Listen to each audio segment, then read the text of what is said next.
I know what you're about to say. You're about to say, well, yeah, dumbass. Yeah, you can say you always got time for these guys, but why don't you make some more damn time?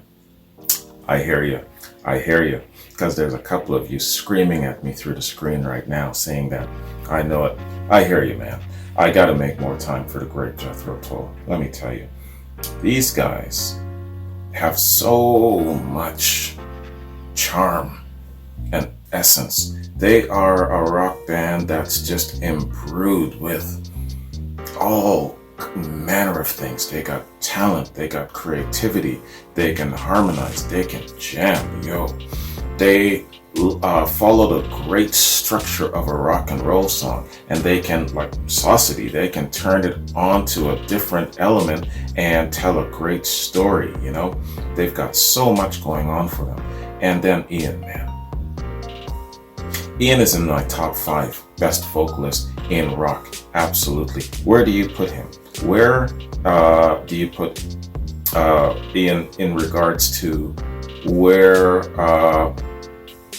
frontmen are concerned? Not frontmen so much, but just the sake of vocals and delivery. Where do you put Ian Anderson in regards to just being a really good, consistent deliverer of excellent vocals? Crisp, clear. He knows how to tell a story. He knows how to jam. He knows how to pitch high. He knows how to keep it constant. He's got a masterful command of his vocal range, his vocal delivery. I love that about him. And again, crisp and clear is a big thing for me. I never have to strain to understand what he's saying. Sometimes I really have to think about what he's saying to you, but I never have to strain to understand him. I love that, man. Yeah, absolutely. In my top 5 of best vocalist in rock, for sure, man. All right, so side 2 of Benefit to me is the better side. I like side 2. Man, these songs are fantastic, really showcasing their musicianship, their creativity, their ability to tell a good story, their ability to jam, their ability to take the structure, what I'm calling that classic structure of a rock song, stretching it out, you know. Sometimes there's 2 solos in one song. I mean, yo, man. They really knew what they were doing back in the day, let me tell you. So, let's do a little background. Let's do a little, get a little information on how this album came about, how it's affected their life, their legend, the chronology of things, all of that, man. Benefit. So, Benefit is the 3rd studio album by British rock band Jethro Tull, released in April of 1970. It was the first album to include pianist and organist John Evan, though he was not yet considered a permanent member of the group, and the last to include bass guitarist Glenn Cornick. It was recorded at Morgan Studios, the same studio where the band recorded its previous album Stand Up. However, the band experimented with more advanced recording techniques. Frontman Ian Anderson said that he considers Benefit to be a much darker album than Stand Up, owing to the pressures of an extensive US tour and frustration with the music business. Yeah, man. I would love to see a documentary from the point of view of the artists themselves about the music industry from in that Renaissance period, let's say from 65 to 75, what the music industry was like, how many sharks were in the water, you know, are there personalities larger than life in that business at that time? Were there a whole bunch of Don Kings in that giant ocean? You know what I'm talking about? That's what I want to, if you know of a documentary like that, you know what I'm trying to get at, let me know. That'd be very, very interesting. And from the point of view of the people who are in the industry, the creators, the organizers, people like that. If there is such a documentary, please let me know. All right. Man, where the hell was I? Yeah, okay. And their frustration with the music business. Production. Guitarist Martin Berry said that Benefit was a lot easier to make than previous albums, as the success of stand-up allowed the musicians more artistic latitude.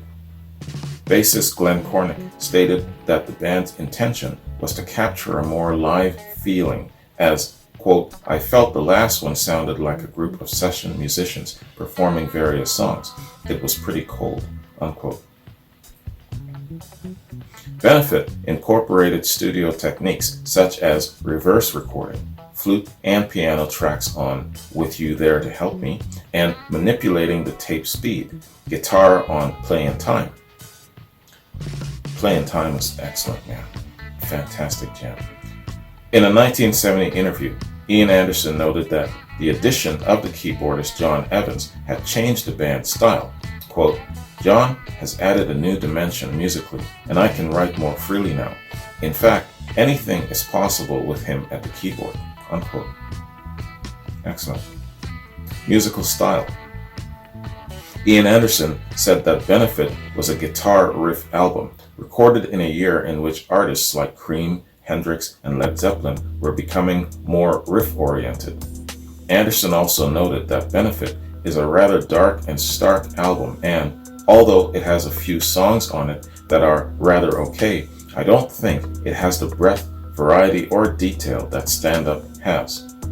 But it was an evolution in terms of the band playing as a band. Overall, Anderson considered the album a natural part of the group's evolution, unquote.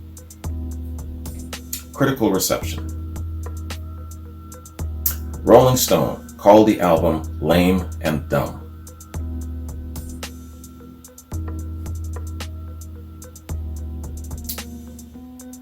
Yo. Man. After all, well, I shouldn't say after all these years, a year and a half, 2 years of doing these reviews, I got 20,000 subscribers. And after a year and a half, all 20,000 of you have yet to provide me with a satisfactory answer to this question. Music critics, where do they get qualified? How are they qualified? How do they become music critics? How do they become relevant in the fabric of music, in the fabric of judging songs, rating songs, all of that sort of shit? I have yet, after a year and a half, 20,000 subscribers, all 20,000 of you have not provided me a substantial amount of reasoning to, I don't know, justify the existence of a music critic. Let me know why these guys exist. Let me know how they get qualified into being music critics. If it's just a matter of, hey, yo, wake up in the morning and then you just, yeah, you know what? I'm going to be a music critic. All I got to do is just, I don't know, start my own online magazine or and then just start reviewing music. If it's that simple, yo, I am going to start becoming a damn music critic. Let me know about this shit because, yo, up to this point, I still don't have a lot of stock in music critics. I'm missing out on something. Educate me if that's the case. I know some of you are going to lay into me. I don't care. All right. Rolling Stone, man. Oh, yeah. And while I'm at it, while I'm in this riled up state, a couple of days ago, I did a reaction that included King Crimson. And get this, yo. That, what's that pinhead's name? Yeah, that Christgau guy. Get this shit. He called King Crimson's, now not just any track, 21st Century Schizoid Man. He called that, get this, Ertzatz's shit. Earthsad's shit. That's what he called it. Now, at first, I didn't understand what Earthsad meant. I thought that it was just some sort of, I don't know, slang for saying, hey, that's some good shit. Because there's just no way that I can conceive in my mind anybody calling 21st century schizoid man shit. But the guy called it Earthsad's shit. Earthsad's meaning a cheap imitation. Well, who is King Crimson imitating? And Earthsad's shit. Critics, man. I feel the burn. I feel this gonna turn into a rant, so let's get back to what I was doing. I lost my damn way again. Rolling Stone called the album lame and dumb. Disc and Music Echo was also unimpressed, but recognized the band's quality. Quote, "This album doesn't advance by such a drastic leap as Stand Up did from This Was. It's more like the Jethro Tull we've seen and heard for the past year. It seems to be a remarkably long album and shows what an exciting group this is. Exciting because they can have quite long guitar breaks and still retain a very tight and together sound." Absolutely. See? Now why can't you say it like that? Yeah, this particular album is not my favorite. It's not as good as so-and-so because of such and such. And comparing it to this and this and this is the rating that I gave it and this is why. See, the brother explained himself. He says that it is not as good as the others because of so-and-so and so. End of story. He didn't call it Earthsad shit and lame and dumb. Yo, man. The Village, oh yeah, here comes Pinhead. The Village Voice critic Robert Christgau appreciated the riffs around which all the songs were constructed, but was taken away by the lyrics that he judged hard to recall. Okay, alright, that was fair. Can't say he isn't balanced and fair sometimes. AllMusic and Record Collector's much later reviews were more positive in accepting the album's style. Bruce Eder stated that, quote, "Most of the songs on Benefit display pleasant, delectably folk-like melodies attached to downbeat, slightly gloomy, but dazzlingly complex lyrics with Barry's guitar adding enough wattage to keep the hard rock listeners very interested. To Cry You a Song, I would say that's my favorite on side 2. To Cry You a Song, Sun, and For Michael Collins, Jeffrey and Me all defined Tull's future sound. Barry's amp cranked up to 10, especially on Sun, coming in above Anderson's acoustic strumming, a few unexpected changes in tempo, and Anderson spouting lyrics filled with dense, seemingly profound imagery and statements. Okay, unquote. Record Collector reviewer, analyzing the collector's edition of 2013, praised the Steven Wilson remix and wrote, quote, "Benefit forms the perfect bridge between the rolling, tumbling Tull of old and the tightly braided riffs and prickly lyrics presented by Aquilon." Unquote. All right. So that concludes Wikipedia Song Fact Info on Benefit. All right.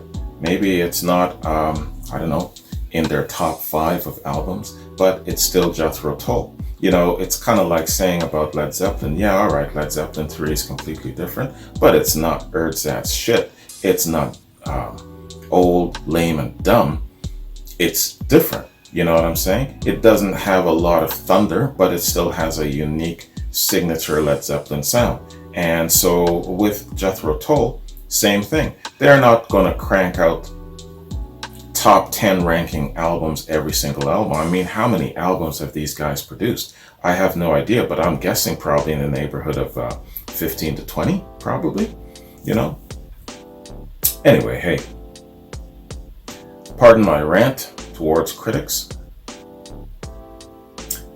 but I'm about 75% serious. If all it takes to become a music critic is just to create your own online magazine and just start rating music and doing I might do that shit. All right,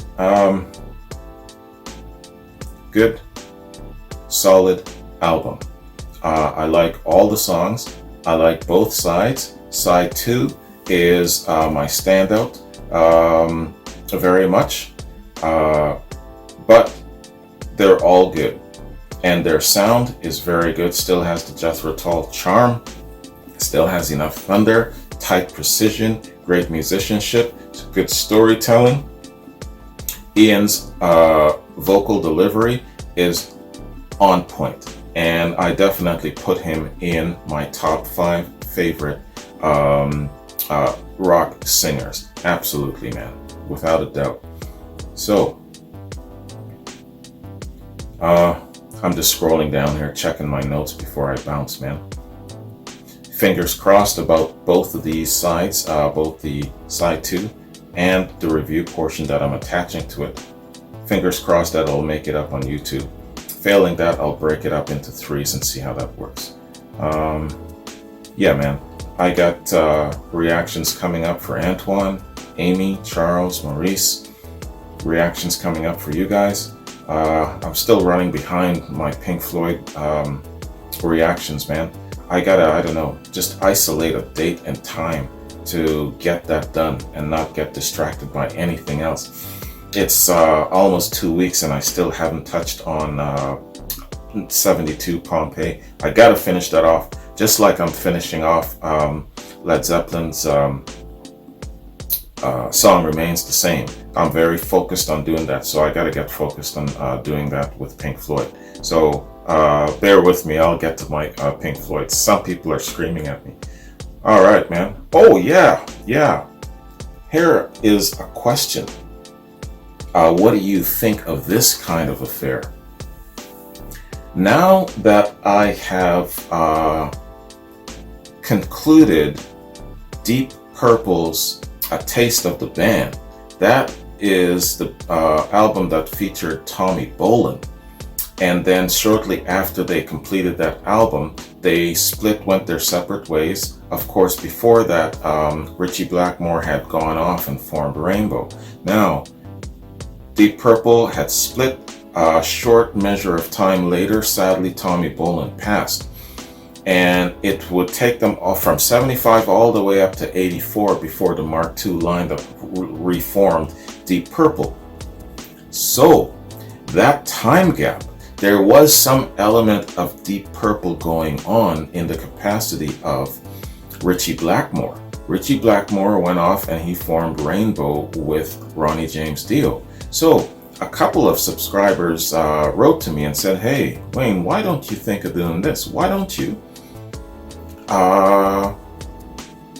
include Rainbow as part of kind of like your Deep Purple chronology?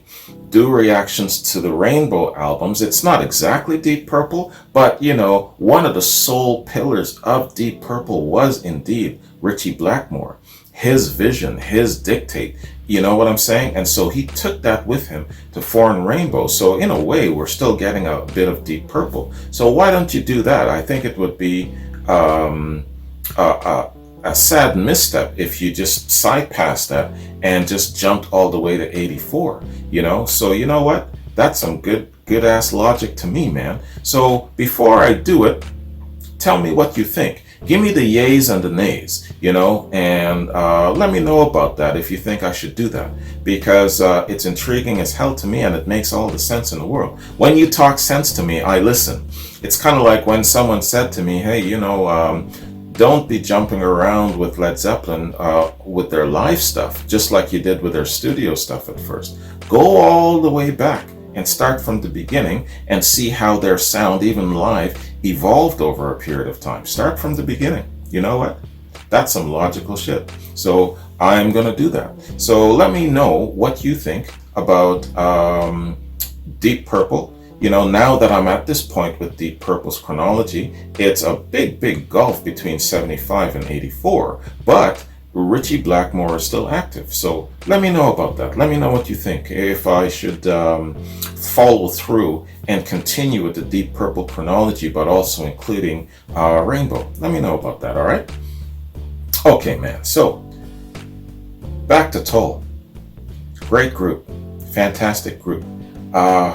I like them very much. I'm not at the point of loving them yet because I still haven't done enough. I know that I eventually will grow to love them, but I haven't done enough of them yet. Believe it or not, a year and a half, I can only think of 3, 4, maybe at the very, very most 5 occasions that I've done Jethro Tull reactions. So needless to say, yo man, I am just grossly behind in regards to covering a great supergroup like this. Don't even get me started on how behind I am with the Rolling Stones. I know, criminal.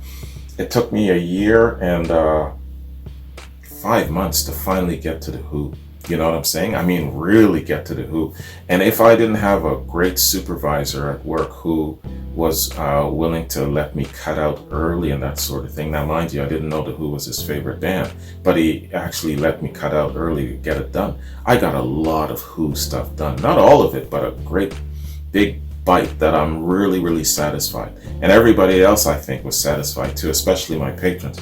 So, of course, I'll never have that kind of freedom of time again, but now that I don't have restrictions like I did when Artist of the Month was going, I can, let's say, focus on Jethro Tull. I don't know, give them the Unholy Trinity treatment, you know, something like that, but just do something on more of a consistent regular where I'm taking them in a little bit more instead of every couple of months. I got to figure out how that goes. But in its way is, you know, the Unholy Trinity plus Pink Floyd, you know, and I've dropped the ball on Rush too, because I started off my channel focusing on 3 supergroups, right?